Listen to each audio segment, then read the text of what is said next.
Hi. All right. So I had like a little bit of time, so I figured I'd jump in. One of the things I'm working on for company right now is a series on negotiation. And as I've been working on it, I'm getting kind of excited about the idea of repurposing it and doing a four-part lot about negotiating, which is kind of, I think, a little bit of a point that is like gate kept is how much emotional regulation and our fair methodology here really supports being able to be effective. And so more on that later. I'm feeling kind of excited about that. But I just got off a call and I saw my fantastic 90s hair and I felt like, my gosh, let's just take full advantage of this today. So, as I've said before, uh it's my aspiration. I really want to read this book and so something like this year and do it the entire thing live for the specific purpose of getting more comfortable in front of a camera. Because one of the things I'm noticing is that even though I'm like comfortable to a certain extent, there's an aspect of flow that's a little bit blocked. So everything that I'm learning about is that just it's one of those things. If you just keep doing it, you get better at it. So here we are, and I have a little bit of time, but it's also something I think that is coming up a lot is that, because this is pretty like this is like look, this is potent.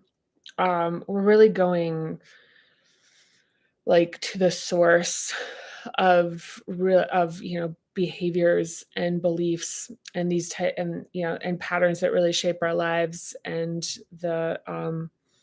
it's really challenging work. So, for like myself, I used to really enjoy doing things like that felt really good that I consider to be transformative. But I think one of the things that I've learned along the way is that there's a very strong mix of going into places that are uncomfortable to really break free.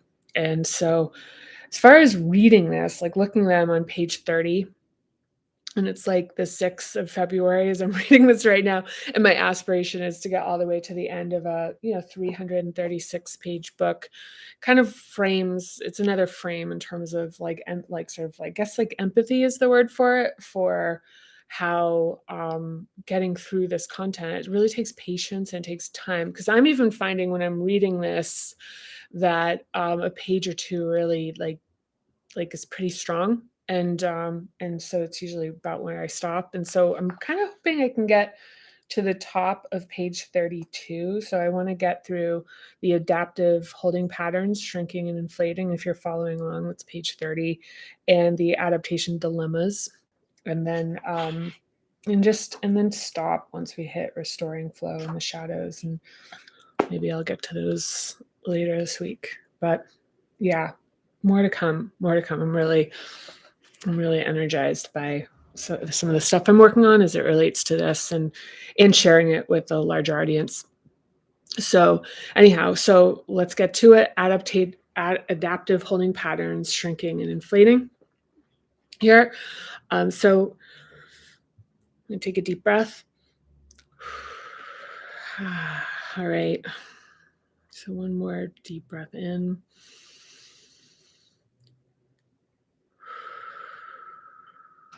And exhale. Yeah, just feel like it just gets a little tight when I'm like kind of in front of the camera all of a sudden. And it's odd because I was just on a call, which was like me being kind of, front and center. And there's something that's just different about this. So it's just figuring that out. So, anyway, so each hub has its current level of strength or weakness coming from innate inclination, along with the age appropriate healthy development it received early in life. I'm going to reread that. Each hub has its current level of strength or weakness coming from innate inclination, along with the age appropriate healthy development it received early in life. But there are also survival responses that affect a hub, long-term adaptations in response to stressors and interrupting experiences, both shrinking and inflating. Under stress, the inflating response gets bigger and more demanding, while the shrinking response gets smaller and less demanding. And although these responses behave and appear to be very different, within a given hub, both adaptations differ in strategy but orbit the same dilemma. For example, the third hub is personal power and individuality. On one end of the spectrum, it's the overcompensation, inflating of dominance, authoritative behavior, and overconfidence that may appear powerful, yet rely on having power over other people to feel strong. This means without hierarchy, there is no personal power. It can only be felt relative to others, but not from within. Mm. On the other end of the spectrum, the shrinking adaptation is more visible, lacking in confidence, feeling most comfortable in submission and being protected by people it perceives to be powerful. Neither adaptation inhabits its own sovereign individuality and personal power. They both require external validation, but in different ways. A strong and developed third hub feels and emits personal power from within, along with deep ownership of worth and capability. Mm. Under stress, adaptations will tend to exaggerate. After all, they're outcomes of stress. If a shrinking adaptation is tired and hungry, it will tend to become extremely quiet.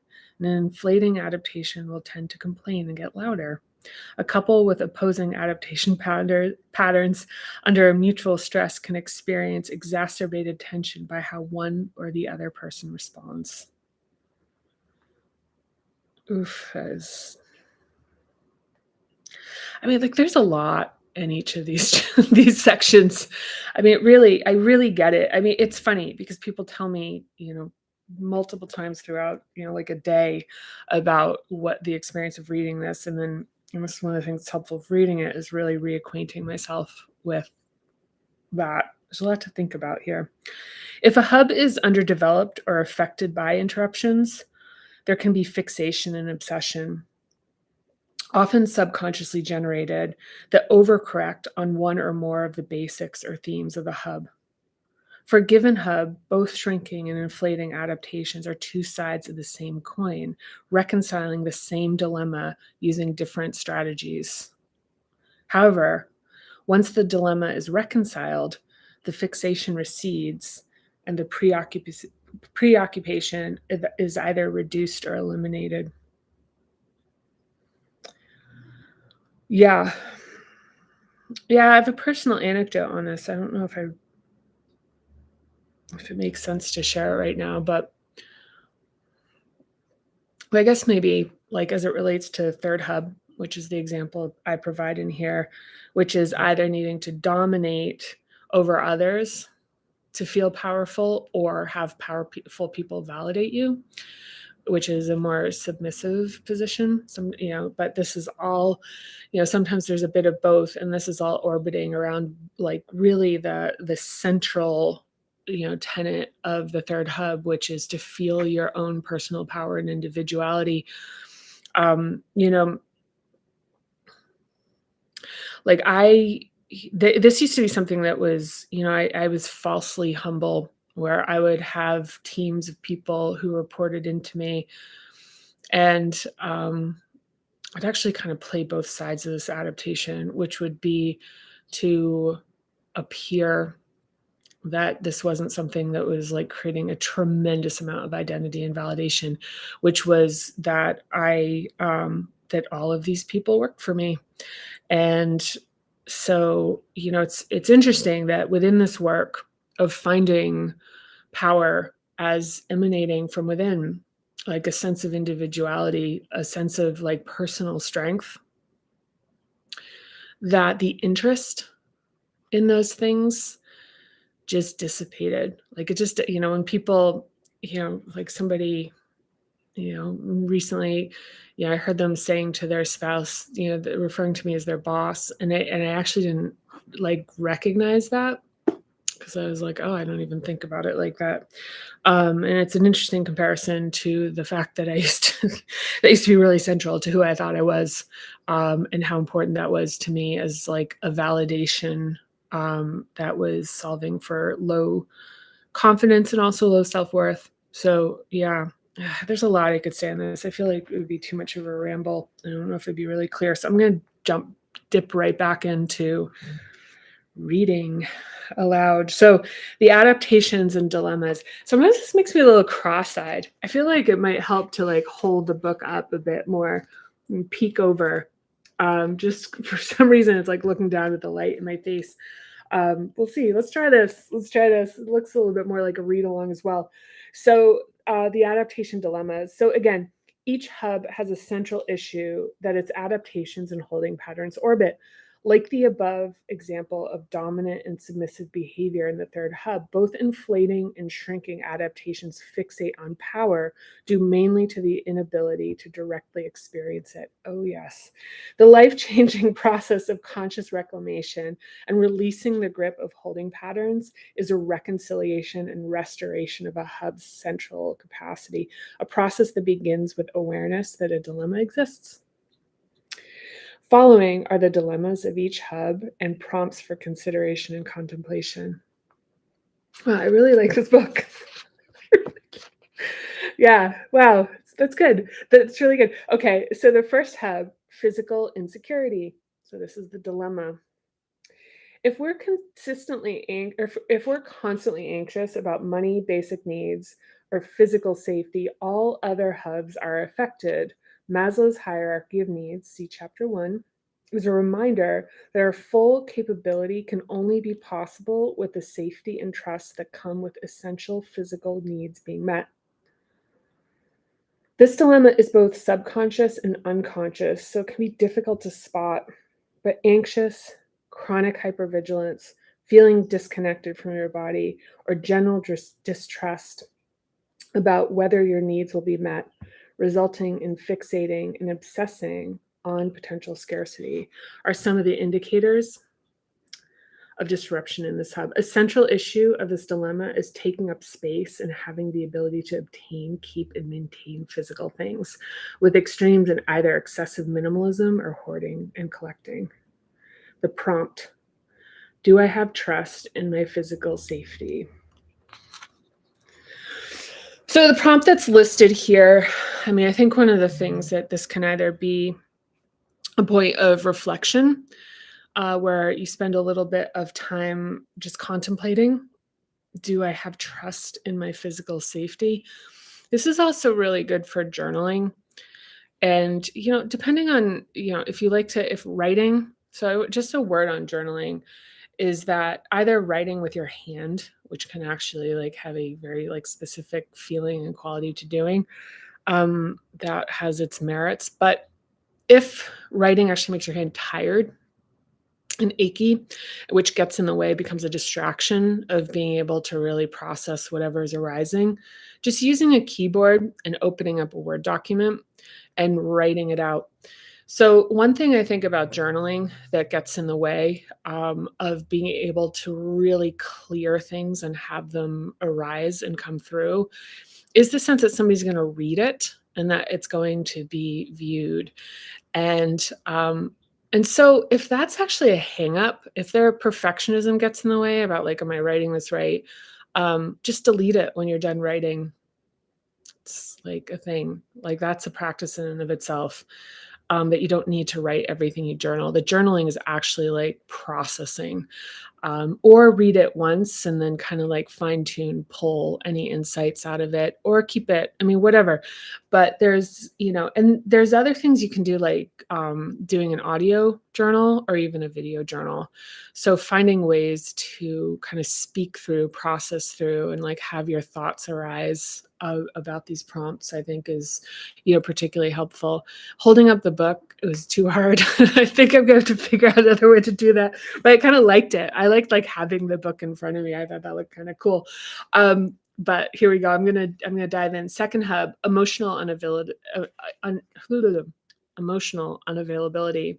Once again, this is the dilemma that an adaptation is protecting around. So this hub contains the self-gratification impulse that is essential for experiencing pleasure, unapologetically wanting more, Part of this dilemma is the permission we may believe is required to feel and express emotions. It's common in this hub to be disconnected from feelings, emotions, and wants, to either suppress and hide them, shrinking, or to be intense and lack containment, inflating. This dilemma can be expressed through who we believe is responsible for how we feel, either completely blaming oneself, shrinking, or completely blaming others, inflating. Without significant adaptations within this hub, there's a dynamic balance between personal responsibility and holding others accountable. So the prompt here is, can I have emotions and allow myself to want what I want? Yeah, it's interesting that, I mean, the thing about like pleasure is, and this is something that comes up a little bit later in this book and is a theme kind of in a lot of places, like really allowing ourselves to have things instead of kind of circuit breaking, like the ability to rest. Like, so if you're resting and it's like, oh my gosh, I shouldn't be resting, I'm being lazy. So you don't really rest. Like there's a little thing that's holding you back from like really settling in. And this is like emotions and pleasure is really allowing yourself to have what arises. And also just, like the thing about not giving yourself something is like the fear of it becoming like completely absorbing when the reality is everything passes. So to give yourself into something fully that is, just by nature of anything going to come and go. It's like, come on, why not? Let's do it. All right. The third hub, feeling powerless. The dilemma here is self-esteem and confidence, and is ultimately about the bravery and courage required to stand alone and to express individuality and personal power. As children, our will, confidence, and self-esteem can be interrupted by seemingly well-meaning folks trying to teach us how to behave and fit in. See Chapter 6. This particular dilemma orbits the locus of control. Is the power given by others, shrinking, or must it involve having power over others, inflating, prompt? How powerful can I be without making myself or others uncomfortable? Hmm, there it is. All right. Fourth hub, feeling unlovable and unworthy. This is the hub of loving, belonging, and balance. Unfortunately, part of belonging often involves hiding parts of ourselves for the purpose of outer harmony and the reduction of social friction that allows us to remain part of a group. We learn to keep secrets about our behaviors or characteristics that may cause embarrassment or estrangement, and we develop personas for different parts of our life. This dilemma is focused on the conditions of belonging. How much of ourselves must be hidden as a condition of being accepted and loved? Central to this dilemma and the overall development of this hub is the balance between giving and taking, between generosity and gratitude, which ties into our behavior and relationship. So the prompt here is, how much of myself do I need to hide to belong? Hmm.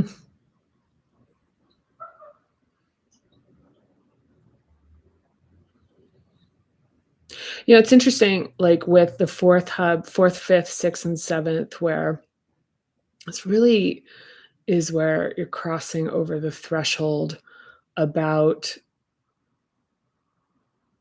like your inner sense of self into how that inner sense of self connects with other people.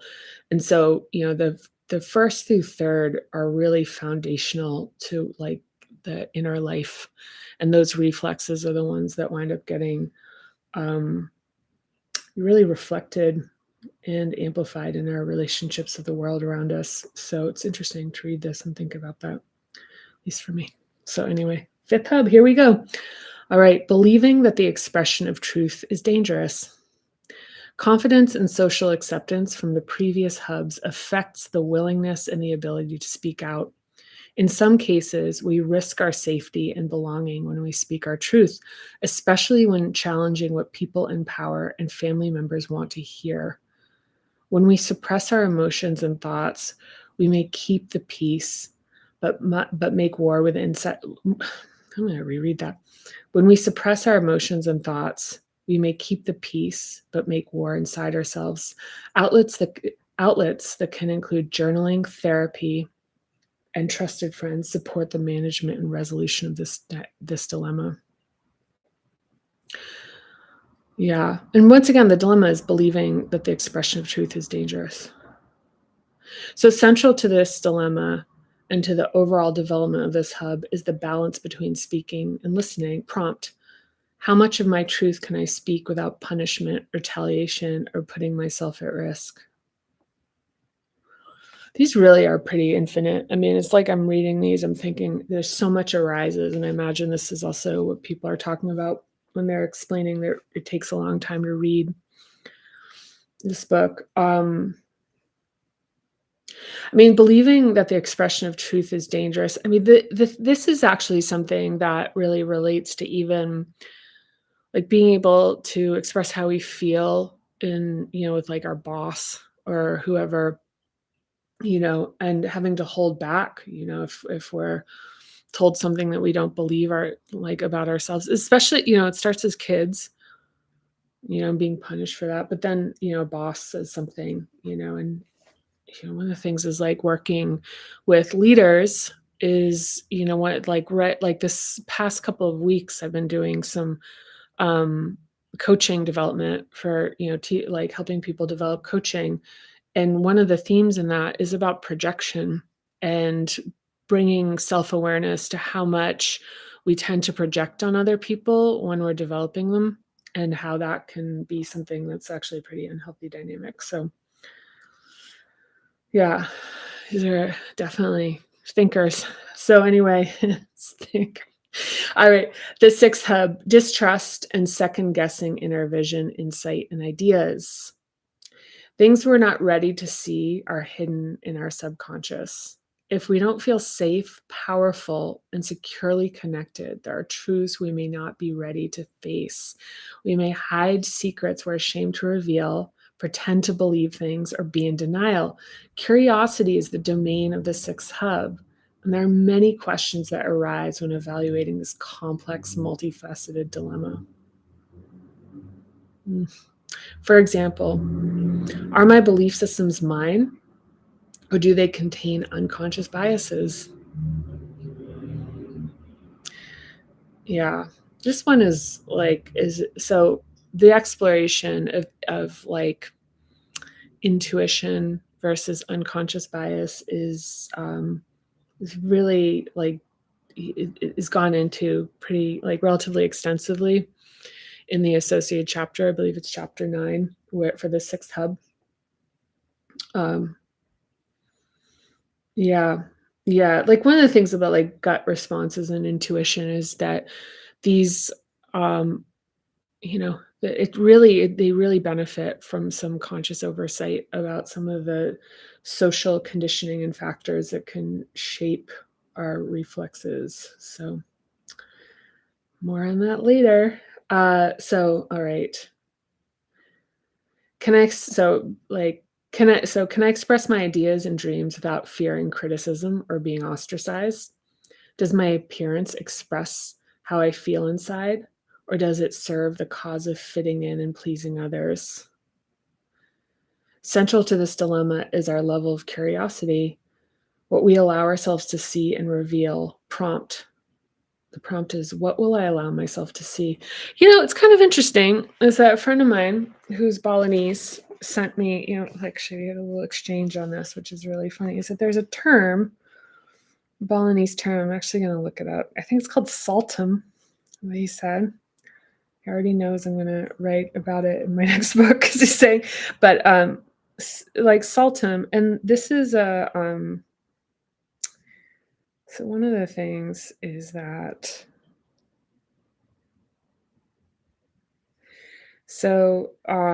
in Indonesian there's a term saltum from salah costume, meaning wearing the wrong costume. The idea is that you should wear what is appropriate for the occasion, not more, not less.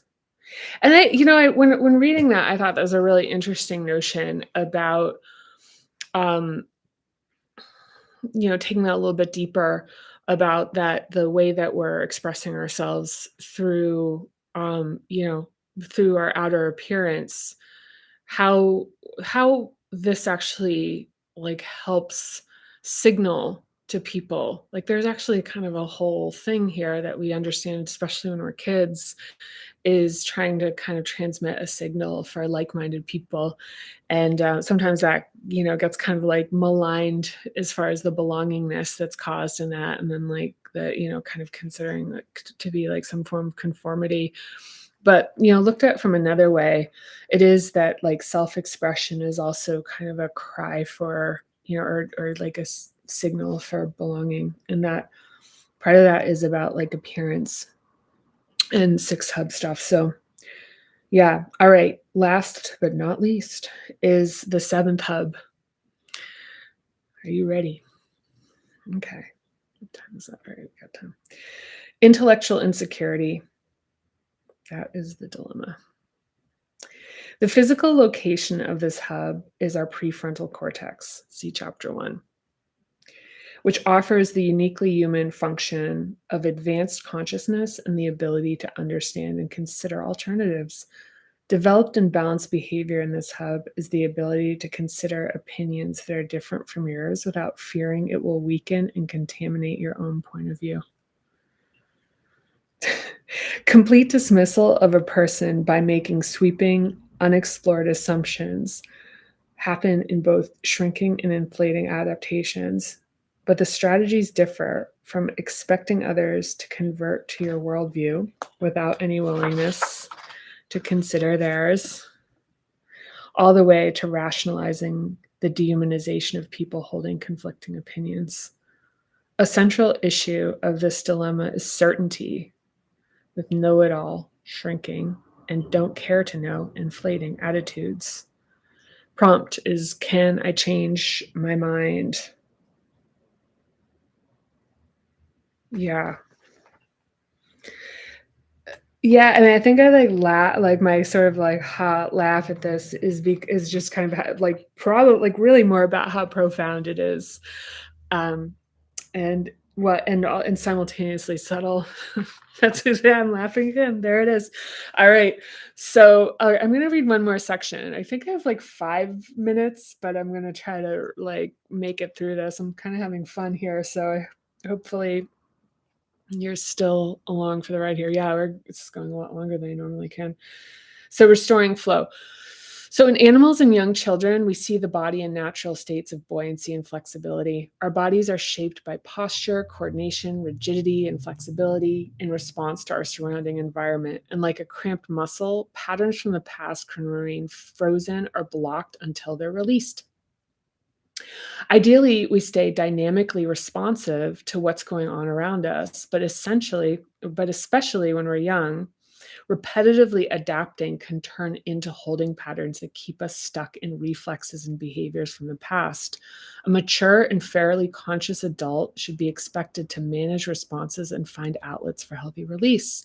Short term restraint, such as blocking our natural response to an unreasonable boss or remaining patient with a child when we're exhausted, is essential behavior for a mature adult. If we get angry at our boss, we know expressing rage and anger risks our employment and professional standing.